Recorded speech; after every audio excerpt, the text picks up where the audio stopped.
Pemerintah melalui Kementerian SDM memulai perdagangan karbon untuk subsektor pembangkit tenaga listrik. Seperti apa mekanisme perdagangan karbon dan berapa pembangkit listrik yang telah siap melaksanakan perdagangan karbon? Simak dalam liputan berikut ini.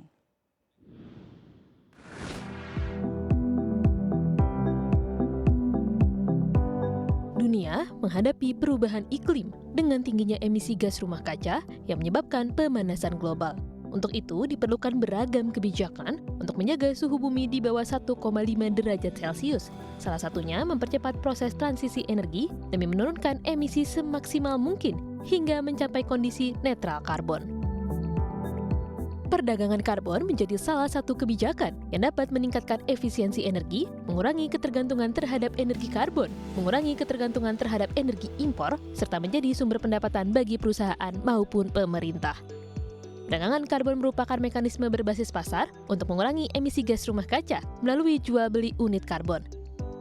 Menteri ESDM Arifin Tasrif menjelaskan, kebijakan perdagangan karbon menghadapi tantangan yang cukup menarik di tengah meningkatnya harga energi dan inflasi. Ia menegaskan kebijakan ini perlu ketelitian agar dapat dilaksanakan secara adil dan efektif, serta terintegrasi antara kebijakan iklim dan sosial.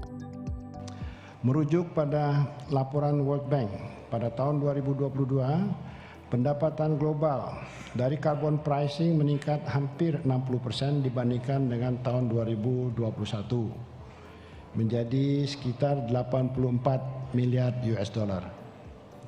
Meningkatnya pendapatan carbon pricing dapat mendukung ekonomi yang berkelanjutan, membiayai reformasi fiskal atau membantu pemerintah penyangga dari gejolak ekonomi dari konflik internasional.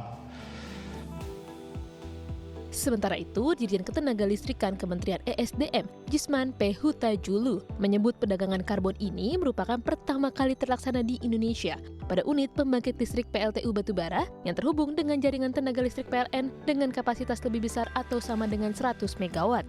Pada tahun 2023, Kementerian ESDM telah menetapkan nilai panduan teknis batas atas emisi atau PTBAE pada 99 unit PLTU dari 42 perusahaan, dengan rincian 55 unit PLTU PLN Group dan 44 unit dari IPP. Sesuai dengan amanat Peraturan Presiden Nomor 98 Tahun 2021 tentang penyelenggaraan nilai ekonomi karbon untuk pencapaian target kontribusi yang ditetapkan secara nasional, perdagangan karbon dilaksanakan melalui perdagangan langsung dan bursa. Saat ini pemerintah sedang menyiapkan infrastruktur bursa karbon pada Bursa Efek Indonesia.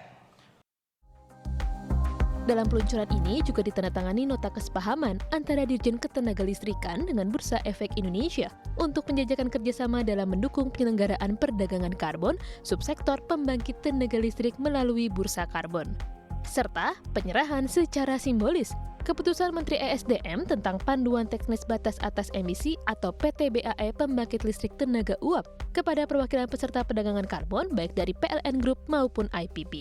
Dari Jakarta, Tim Liputan CNBC Indonesia.